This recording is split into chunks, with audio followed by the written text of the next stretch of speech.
प्यारे बच्चों, आज मैं आप लोगों को क्लास 3 रिमझिम का 11वां पाठ मीरा बहन और बाघ इसका मैं इजी रूप में एक्सप्लेनेशन करने जा रही हूँ। और इससे पहले बच्चों मैं क्लास 3 रिमझिम का सारा वीडियो बना चुकी हूँ, फुल एक्सप्लेनेशन, समरी और क्वेश्चन आंसर। उन सबको देखने के लिए आप ऊपर दिए गए आई बटन पर क्लिक करके देख सकते हैं, या नीचे दिए गए डिस्क्रिप्शन बॉक्स में देख सकते हैं, या प्लेलिस्ट में जाकर देख सकते हैं। और बच्चों, आप मुझे इंस्टाग्राम, फेसबुक और ट्विटर पर भी फॉलो कर सकते हैं। और बच्चों, एक चीज़ और कहने का है कि आप मेरे चैनल देव्ज नागरी को ज़रूर सब्सक्राइब कीजिएगा, क्योंकि एक एक कहानी और एक एक कविता मैं बहुत ही अच्छे से आप लोगों को समझाकर पढ़ाती हूँ। और आने वाला समय में भी मैं आप लोगों के लिए आसान तरीके से जो भी चैप्टर होगा उसको मैं समझाऊंगी, इसलिए आप मेरे चैनल को ज़रूर सब्सक्राइब कीजिएगा। और सब्सक्राइब के बगल में बेल आइकन बटन है, उसे ज़रूर क्लिक कीजिएगा, लाइक ज़रूर कीजिए और शेयर कीजिए अपने दोस्तों के बीच में, या जान पहचान के जो बच्चे हैं उनके बीच में आप शेयर ज़रूर कीजिएगा। मेरे जो भी वीडियो है उसको आप शेयर कीजिए और सब्सक्राइब ज़रूर कीजिएगा। और सब्सक्राइब के बगल में बेल आइकन बटन है, उसे क्लिक ज़रूर कीजिएगा, लाइक कीजिएगा और कमेंट्स कीजिएगा। तो देखिए बच्चों, मैं मीरा बहन और बाघ इसका सारांश पढ़ाने जा रही हूँ। सारांश का मतलब क्या होता है? सारांश जो चैप्टर है उसको आसान तरीके में एक कहानी के जैसे मैं आपको समझा दूंगी, ताकि आपको पूरा चैप्टर समझ में आ जाएगा। तो पाठ शुरू करते हैं। मीरा बहन का जन्म इंग्लैंड में हुआ था। कहाँ की रहने वाली थी मीरा बहन? इंग्लैंड की रहने वाली थी। वे गांधी जी के विचारों से प्रभावित होकर भारत आ गई। गांधी जी सत्य और अहिंसा के पुजारी थे, और वे जो हैं एक आदर्शवादी व्यक्ति थे। बहुत ही मतलब देश को आज़ादी करने में उनका बहुत ही योगदान है। तो वे उनका जो है विचार और वे किस तरह से अपने जीवन में रहते थे, तो उनसे बहुत ही प्रभावित हो गई। कौन? मीरा बहन। इसलिए मीरा बहन क्या की? इंग्लैंड छोड़कर कहाँ आ गई? भारत आ गई और गांधी जी के कामों में सहयोग करने लगी। वे गांधी जी के साथ काम करने लगी। आज़ादी के 5 साल बाद उन्होंने उत्तर प्रदेश के गेमली गांव में गोपाल आश्रम की स्थापना की। आज़ादी जब 15 अगस्त 1947 को जब आज़ादी मिली, उसके बाद 5 साल के बाद वे गेमली गांव में, उत्तर प्रदेश में एक गांव का नाम है गेमली, वहां पर वो गोपाल आश्रम की स्थापना की। वहां उनका समय पालतू पशुओं की देखभाल में बीतता था। तो वहां बहुत सारे डोमेस्टिक एनिमल रखा गया था, तो उसका देखभाल करती थी। लेकिन गेमली गांव के आसपास जंगलों में जानवर भी रहते थे। जंगल कटने के कारण बाघ शिकार के लिए गांव तक आ जाते थे। एक बार गेमली गांव में एक बाघ ने एक गाय को मार डाला। पूरे गांव में खबर फैल गई। लोग डरकर मीरा बहन के आश्रम पहुंचे। वहां पहुंचकर उन्हें चिंता जताई। मतलब सारे लोग चिंतित हो गए कि जब गाय को जो है वहां पर बाघ आ जाता है और गाय को मार डाला, तो हो सकता है कि और भी लोग को नुकसान पहुंचाए। तो मीरा बहन के आश्रम में सारे लोग पहुंच गए और वहां पर यह सब बात बताई। तो वहाँ पर मीरा बहन को भी चिंता हो गई। गांव वालों ने पिंजरा बनाकर बाघ को कैद करने की योजना बनाई। गांव वाले सोचे कि चलो एक बड़ा सा पिंजरा बना देते हैं और उसमें बाघ को कैद कर लेंगे। योजना के अनुसार एक ऐसा पिंजरा बनाया गया जिसमें एक बकरी बांधी थी। उसमें लोग क्या किए? एक बकरी को बांध दिए। जैसे कि बकरी मिमियाएगी, मतलब उसका मिमियाना सुनकर पिंजरे की ओर आएगा, बाघ आएगा, और पिंजरे का दरवाज़ा इस प्रकार खुला हुआ बनाया गया कि बाघ के अंदर घुसते ही वह दरवाजे झटके से बंद हो जाए। पिंजरे को मीरा बहन के आश्रम के नज़दीक ऐसी जगह पर रखा गया जहाँ प्रायः बाघ आता था। जब सूर्य उदय हुआ यानी सुबह हुआ, तो लोगों ने देखा कि पिंजरे का दरवाज़ा तो बंद है, लेकिन बाघ उसमें है ही नहीं। लोग चकित रह गए, मतलब सब लोग आश्चर्यचकित रह गए कि ऐसा कैसे हो सकता है कि पिंजरे का दरवाज़ा बंद हो और उसमें बाघ नहीं फंसा। तो लोग क्या किए? मीरा बहन के पास जाकर पूछे। तो मीरा बहन बताई कि देखो भाई, मुझे तो नींद नहीं आ रही थी। मैं सोचती रही कि बाघ को धोखा, मतलब चीटिंग करके उसको नहीं फंसाना चाहिए, इसलिए मैंने ही पिंजरे का दरवाज़ा वहां जाकर बंद कर दिया। तो देखिए बच्चों, किस तरह से मीरा बहन बाघ को जो है बचाई हैं। तो इस पाठ में यही दिया गया है कि कोई भी जानवर हो, उसका देखभाल हमें करना चाहिए, उसे बचाना चाहिए, न कि उसे मारना चाहिए। तो यही इस पाठ से सीख मिलता है। और इसमें देखिए कुछ शब्दार्थ भी दिए गए हैं, आप याद कर लीजिएगा। और नीचे देखिए प्रश्न उत्तर हैं एग्जाम के लिए। तो मैं अभी आप लोगों को प्रश्न उत्तर भी करा देती हूँ कहानी से। कहानी में बाघ को खतरनाक जानवर बताया गया है। नीचे दी गई सूची में सबसे खतरनाक चीज तुम्हारी समझ में क्या है और क्यों? तो देखिए इसमें क्या क्या है। चाकू, बिजली, टूटा हुआ कांच और आग, यह सब खतरनाक है। तो उत्तर है, इस सूची में दी गई सभी चीज़ें ही खतरनाक हैं, परंतु ये सब हमारे लिए बेहद उपयोगी भी हैं। ज़रूरत है तो सिर्फ थोड़ी सी सावधानी बरतने की। देखिए बच्चों, इसमें चाकू की भी ज़रूरत होती है, बिजली का भी, टूटा हुआ कांच तो लेकिन और आग का भी, लेकिन इससे सावधानी बरतने की ज़रूरत होती है। उदाहरण के तौर पर आग को ही ले लेते हैं। आग खाना पकाने के काम आती है, परंतु यदि हम जलती हुई माचिस की तीली लापरवाही से कहीं भी फेंक दें तो पूरे घर को आग लग सकती है। घर के लोगों के प्राण संकट में आ सकते हैं, यानी लोग मारे जाएंगे। तो हर चीज़ हमें सावधानी से करना चाहिए। अगला प्रश्न है, मीरा बहन की बात सुनकर गांव के लोगों को निराशा हुई होगी।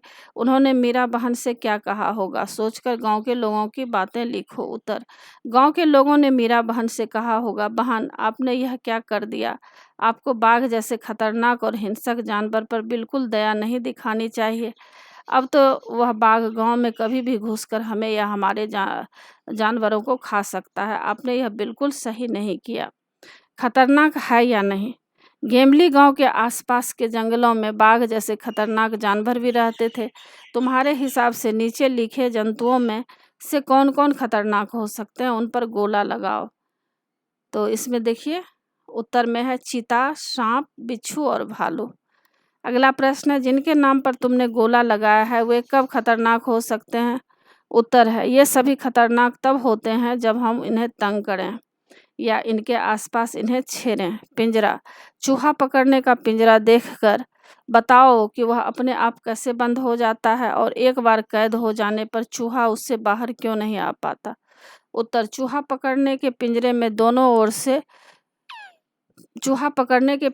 दोनों ओर से मुड़ा हुआ एक तार ऊपर तारों की जाली में लगा होता है। बाहर का मुड़ा तार दरवाजे को गिरने से रोकता है और अंदर उसमें रोटी लगी होती है। जैसे ही चूहा अंदर घुसकर मुड़ी हुई तार पर लगी रोटी खींचता है, वैसे ही बाहर का कुंडा निकल जाता है और झटके से दरवाज़ा बंद हो जाता है। वह दरवाज़ा फिर नहीं खुलता और चूहा बाहर नहीं आ पाता। अगला प्रश्न है, गांव वालों ने बाघ को पिंजरे में बंद करने की योजना बनाई थी। किसी आज़ाद पशु या पक्षी को पिंजरे में बंद करके रखना सही है या गलत? उत्तर है, किसी आज़ाद पशु या पक्षी को पिंजरे में बंद करके रखना गलत है। यह उनके प्रति अन्याय है। उन्हें भी हमारी तरह स्वतंत्र रहने का पूरा अधिकार है। स्वतंत्रता सबको प्यारी है। क्यों, कैसे? अपने मन से सोचकर लिखो, ऐसा कैसे किया होगा? उत्तर, प्रश्न, बाघ की खबर पूरे गांव में फैल गई कैसे? उत्तर, जब बाघ ने गाय को मार डाला होगा तब उसके मालिक ने यह बात अपने आसपास के लोगों को बताई होगी और फिर एक व्यक्ति से दूसरे व्यक्ति तक घर यह जो है खबर पहुंच गई। इस प्रकार पूरे गांव में खबर फैल गई। अगला प्रश्न है, लोग मीरा बहन के पास पहुंचे क्यों? उत्तर, बाघ ने गाय को मार डाला था, इसलिए लोग काफ़ी चिंतित थे। वे मीरा बहन के पास अपनी चिंता व डर का कारण बताने और उसका हल ढूंढने की उम्मीद से गए थे। उन्हें विश्वास था कि मीरा बहन कोई न कोई हल अवश्य निकालेंगी। अगला प्रश्न है, पिंजरा बिना बाघ के बंद हो गया कैसे? उत्तर, मीरा बहन नहीं चाहती थी कि बाघ को धोखा देकर फंसाया जाए, इसलिए उन्होंने पिंजरा अपने हाथों से बंद कर दिया था। बकरी कहे कहानी। प्रश्न है, सोचो अगर यह कहानी बकरी सुनाती तो क्या क्या बताती? उसकी कहानी मज़ेदार होती ना? उत्तर, अगर बकरी यह कहानी सुनाती तो कहानी निश्चय ही मज़ेदार होती। वह बताती कि किस तरह से उसके प्राण बचे और उसने कैसा महसूस किया जब बाघ उसकी ओर आ रहा था। वह यह भी बताती कि उसके प्राण किसने और कैसे बचाए। अगला प्रश्न है, बकरी अपनी कहानी में क्या क्या बताती? उत्तर, बकरी बताती कि गांव वालों ने बाघ को पकड़ने के लिए मुझे पिंजरा में बांध दिया था। एक कोने में बंधी मैंने यह जब सोचा कि कैसे बाघ ने गाय को मार दिया था तो मैं डर से थर थर कांपने लगी। समझ में नहीं आ रहा था कि क्या करूं। इतने में मीरा बहन वहां आई और उन्होंने पिंजरे का दरवाज़ा बंद कर दिया। मेरी तो खुशी का ठिकाना ही ना रहा। मैंने मीरा बहन को धन्यवाद दिया। बाघ अब मेरा कुछ नहीं बिगाड़ सकता था। चलो पकड़े। गांव वालों ने बाघ को पकड़ने की एक योजना बनाई थी। कक्कू के घर में रोज बिल्ली आकर दूध पी जाती है। कक्कू की मदद करने के लिए कोई योजना बनाओ। उत्तर: कक्कू की मदद के लिए सबसे बेहतरीन योजना यह है कि कक्कू अपने घर में एक कुत्ता पाल ले। कुत्ते के डर से बिल्ली उसके घर के अंदर ही नहीं आएगी। दूध पीना तो दूर की बात, कुत्ता न केवल बिल्ली से दूध की बल्कि कक्कू के पूरे परिवार की रखवाली करेगा। पाठ से आगे, ये सभी चित्र किसी एक व्यक्ति से जुड़े हुए हैं। पता करो कौन है। उत्तर: ये सभी चित्र महात्मा गांधी से जुड़े हुए हैं। जैसे कि देखिए, चरखा, घड़ी, गांधी जी के 3 बंदर, गांधी जी के खराओं, गांधी जी का चश्मा। तो उन्हें राष्ट्रपिता भी कहा जाता है। कौन क्या है? बाघ, गाय, बकरी, हाथी और हिरन जानवर है। नीचे लिखी हुई चीजें क्या है? खाली जगहों में लिखो। उत्तर: अगरतला, अल्मोड़ा, रायपुर, कोच्चि, वडोदरा। यह शहर है, नगर है। अब देखो, जलेबी, लड्डू, मैसूर पाक, कलाकंद, पेड़ा, ये मिठाइयाँ हैं।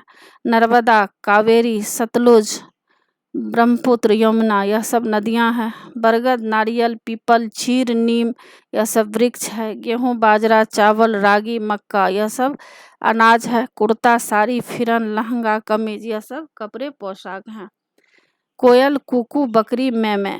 जानवरों की बोलियां तो तुमने सुनी ही होगी। कोयल की बोली को जैसे कूकना कहते हैं और मक्खी की बोली को भिनभिनाना, वैसे ही अन्य जानवरों की बोलियों के भी नाम हैं। नीचे दिए गए खाने में एक तरफ जानवरों के नाम हैं, दूसरी तरफ बोलियों के। ढूंढ निकालो कौन सी बोली किसकी है।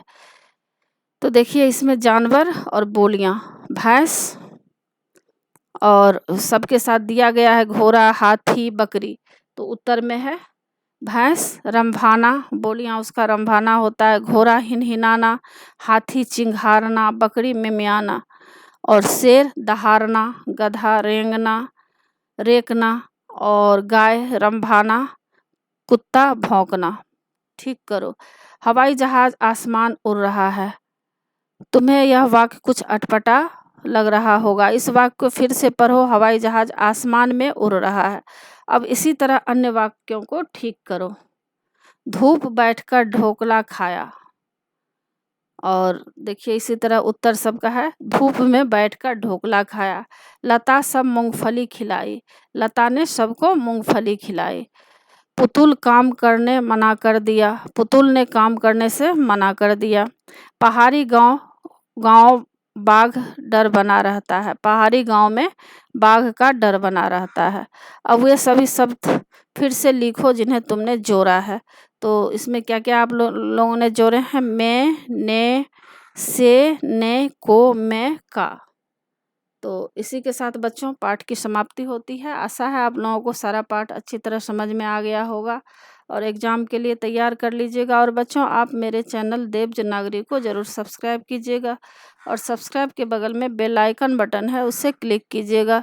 लाइक कीजिएगा और शेयर कीजिएगा। कमेंट्स ज़रूर कीजिएगा कि आपको यह पाठ कैसा लगा। नए पाठ के साथ फिर मैं मिलूँगी बच्चों। धन्यवाद।